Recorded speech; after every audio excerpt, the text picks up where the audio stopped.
திருவண்ணாமலையில் சித்திரா பௌர்ணமியை முன்னிட்டு 30 லட்சத்திற்கும் மேற்பட்ட பக்தர்கள் விடிய விடிய கிரிவலம் வந்து அண்ணாமலையாரை தரிசித்தனர்.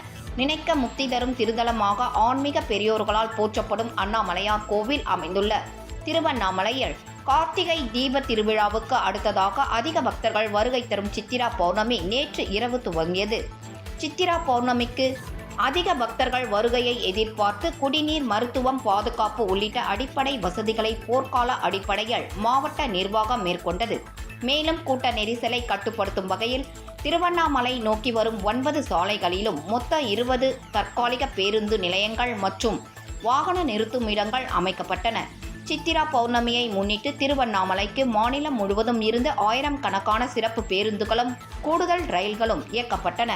இந்நிலையில் அண்ணாமலையார் கோவில் பின்புறம் உள்ள 14 கிலோமீட்டர் சுற்றளவு உள்ள அண்ணாமலையை 30 லட்சத்திற்கும் மேற்பட்ட பக்தர்கள் நேற்று இரவு முதல் இன்று அதிகாலை வரை வலம் வந்தனர்.